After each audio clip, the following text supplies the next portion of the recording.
Assalamualaikum warahmatullahi wabarakatuh. Perkenalkan, nama saya Nanda Wulandari, saya dari P2. Di sini saya akan membaca mata kuliah dari Etika dan Profesi Public Relation. Bukunya itu yang berjudul Etika Humas Pemerintah dan BUMN. Yang pertama, ada Humas Pemerintah. Perbedaan utama antara fungsi dan tugas hubungan masyarakat yang terdapat di instansi dinas pemerintah dan lembaga non-pemerintah, yaitu tidak ada sesuatu yang diperjualbelikan atau transaksi terjadi baik berbentuk produk barang maupun jasa pelayanan yang ditawarkan kepada pihak yang membutuhkan secara komersial. Walaupun ada pihak humas pemerintah melakukan hal yang sama dengan perusahaan komersial seperti melaksanakan kegiatan kampanye, publikasi, promosi pemasaran, dan periklanan. Namun hal tersebut lebih menekankan pada bentuk public service atau public utilities demi kepentingan pelayanan umum masyarakat. Melalui unit atau program kerja humas tersebut, pemerintah dapat melaksanakan penyampaian informasi pembangunan, penjelasan mengenai kebijaksanaan atau tindakan-tindakan tertentu, serta kegiatan-kegiatan dalam melaksanakan kewajiban atau tugas dinas kepemerintahan. Menurut John D. Millett dalam bukunya yang berjudul Management in Public Service: The Quest for Effective Performance, yang artinya peran humas dinas, instansi atau lembaga kepemerintahan terdapat beberapa hal dalam melaksanakan tugas atau kewajiban utamanya, yaitu sebagai berikut. Yang pertama, mengamati dan mempelajari keinginan-keinginan dan aspirasi yang terdapat dalam masyarakat. Yang kedua, kegiatan untuk memberikan nasihat atau sumbang saran dalam menanggapi apa yang sebaiknya dapat dilakukan instansi atau lembaga pemerintah seperti yang dikehendaki oleh pihak publiknya. Yang ketiga, kemampuan untuk mengusahakan terciptanya hubungan memuaskan antara publik dengan para pejabat pemerintahan. Yang keempat, memberikan penerangan dan informasi tentang apa yang telah diupayakan oleh suatu lembaga atau instansi pemerintahan yang bersangkutan. Selanjutnya, menurut Dimok dan Koenig, pada umumnya tugas dan kewajiban pihak humas lembaga pemerintahan adalah sebagai berikut. Yang pertama, berupaya memberikan penerangan atau informasi kepada masyarakat tentang pelayanan masyarakat public service, kebijaksanaan serta tujuan yang akan dicapai oleh pihak pemerintahan dalam melaksanakan program kerja pembangunan tersebut. Yang kedua, mampu menanamkan keyakinan dan kepercayaan serta mengajak masyarakat dalam partisipasinya untuk melaksanakan program pembangunan di berbagai bidang seperti sosial, ekonomi, hukum, politik, serta menjaga stabilitas, keamanan, dan ketertiban nasional. Yang terakhir, keterbukaan dan kejujuran dalam memberikan pelayanan serta pengabdian dari aparatur pemerintah bersangkutan perlu dijaga atau dipertahankan dalam melaksanakan tugas dan kewajibannya masing-masing secara konsisten serta profesional. Yang pertama, keberadaan humas pemerintah.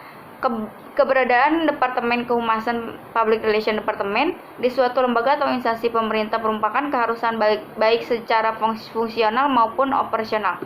Departemen Kehumasan harus mampu bertindak sebagai public information, public affairs, dan public communication dalam upaya penyebarluasan atau mempublikasikan kegiatan dan program kerja pembangunan pada instansi bersangkutan, baik ditujukan kepada publik internal maupun publik eksternal, masyarakat pada umumnya.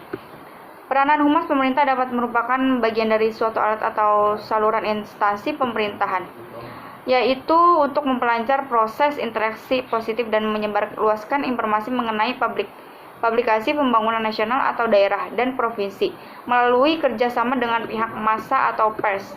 Media yang digunakan dapat berupa media elektronik maupun media cetak lainnya, hingga menggunakan alat media komunikasi tradisional seperti pementasan musik, wayang kulit, wayang golek, dan sebagainya untuk menyampaikan pesan-pesan pembangunan nasional. Yang selanjutnya, sebagaimana telah dijelaskan sebelumnya, tugas pokok dan kewajiban humas adalah bertindak sebagai komunikator narasumber untuk membantu keberhasilan dalam melaksanakan program supporting, memiliki kemampuan membangun hubungan yang positif, konsep kerja yang terencana baik, hingga mampu menciptakan citra baik bagi lembaga yang diwakilinya serta membangun opini publik yang positif. Secara garis besar, humas instansi pemerintah tersebut memiliki peran ganda. Fungsi keluar adalah berupaya memberikan informasi atau pesan-pesan sesuai dengan kebijaksanaan dan tujuan dari lembaga yang bersangkutan terhadap kepentingan masyarakat sebagai halayak sasaran. Fungsi ke dalam adalah pihak humas wajib menyerap aspirasi atau keinginan publik masyarakat yang diselaraskan dengan kepentingan bagi instansi demi tercapainya tujuan bersama. Yang kedua, ada fungsi pokok humas pemerintah. Fungsi pokok humas pemerintah pada dasarnya sebagai berikut. Yang pertama, mengamankan kebijaksanaan dan program kerja pemerintah yang diwakilinya. Yang kedua, memberikan pelayanan menyebarluaskan pesan-pesan dan informasi mengenai kebijaksanaan hingga mampu mensosialisasikan program-program pembangunan baik secara nasional maupun daerah kepada masyarakat. Yang kedua, menjadi komunikator sekaligus mediator yang proaktif dalam upaya menjembatani kepentingan instansi pemerintah di satu pihak dan menampung aspirasi atau opini publik masyarakat serta memperhatikan keinginan-keinginan masyarakat di lain pihak. Yang terakhir, berperan serta secara aktif dalam menciptakan iklim yang kondusif dan dinamis demi mengamankan stabilitas dan program pembangunan baik dalam jangka pendek maupun jangka panjang. Yang ketiga, ada peran taktis dan strategi kehumasan pemerintah BUMN atau BHMN. Peran taktis dan strategis kehumasan pemerintah menyangkut beberapa hal sebagai berikut. Yang pertama, secara taktis dalam jangka pendek, humas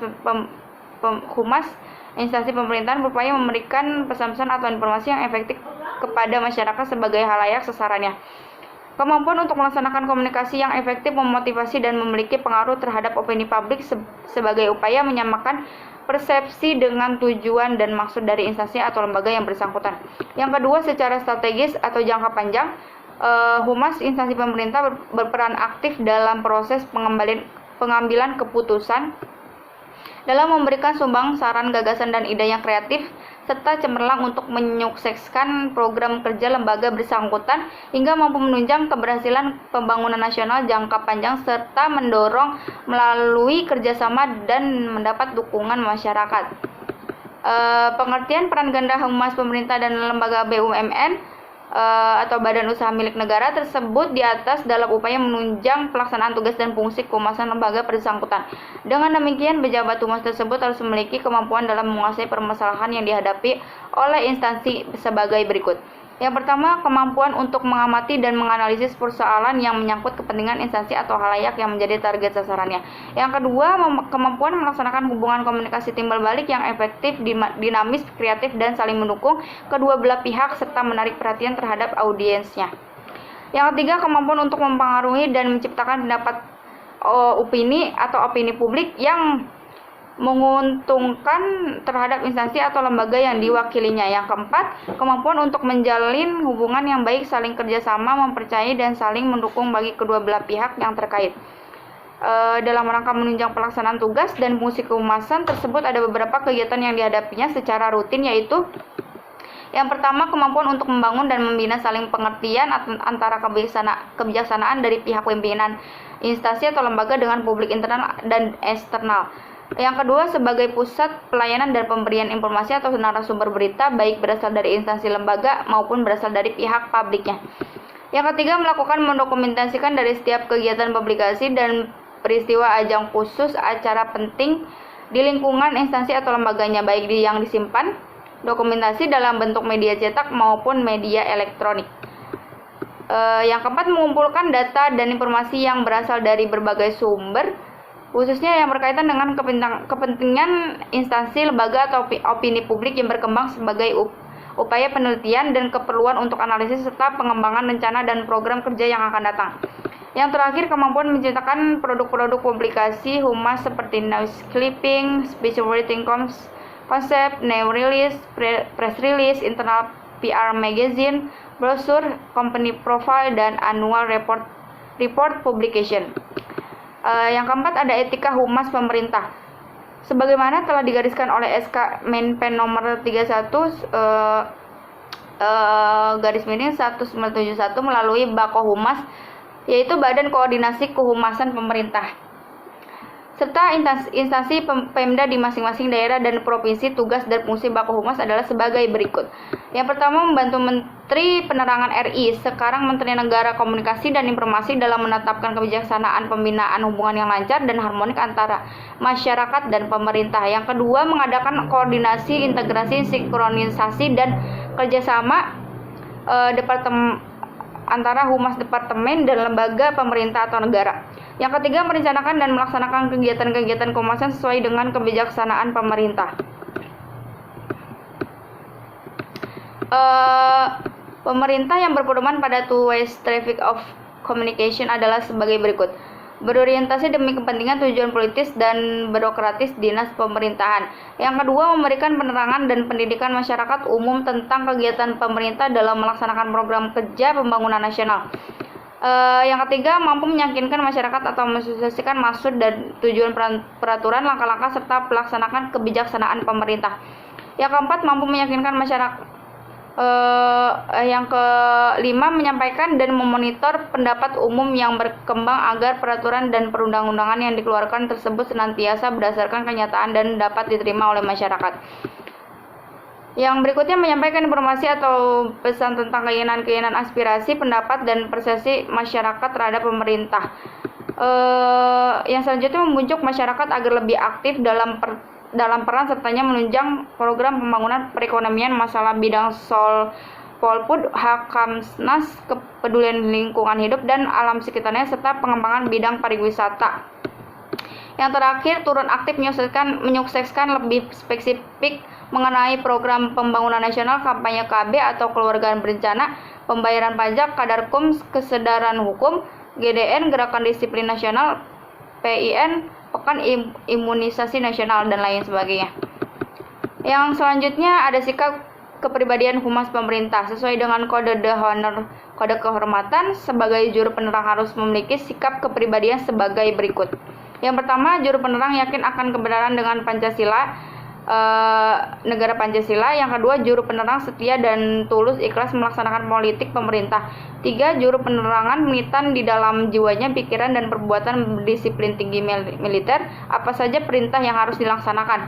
Yang keempat, juru penerang jujur dalam perkataan dan perbuatan. 5. Juru penerang harus bijaksana dalam pergaulannya, hidupnya, dan menjadi contoh dan teladan bagi sekelilingnya. Yang keenam, juru penerang bijaksana dalam pergaulan hidupnya. Yang ketujuh, juru penerang adalah patriot sejati semua profesi. Selanjutnya, Triprasetya penerangan. Yang kesatu, juru penerang adalah pendukung cita-cita negara. Yang kedua, juru penerang adalah penggerak rakyat melaksanakan cita-cita negara. Yang ketiga adalah juru penerang adalah pembimbing opini publik. Yang keenam, ada tugas, kedudukan, tujuan, dan kegiatan Bakohumas. Tugas dan kedudukan Bakohumas, Badan Koordinasi Kehumasan Pemerintah, menurut SK Menteri Negara Komunikasi dan Informasi Kominfo nomor 3 ASK Menes nomor 1 tahun 2002 tertanggal 18 Januari 2002. Dan sebagai pengganti keputusan sebelumnya dari SK Menpen RI nomor 31 tahun 1971 adalah sebagai berikut. Bakohumas bertugas yaitu yang pertama, membantu pemerintah dalam melancarkan arus informasi antara lembaga pemerintah dan antar pemerintah dengan masyarakat. 2. Mengadakan koordinasi dan kerjasama antara humas, departemen, lembaga pemerintah, non-departemen, lembaga tertinggi dan tinggi negara, serta BUMN. Yang ketiga, merencanakan dan melaksanakan kegiatan kehumasan. Kemudian kedudukan Bakohumas adalah badan koordinasi. Yang pertama, Badan Koordinasi Kehumasan.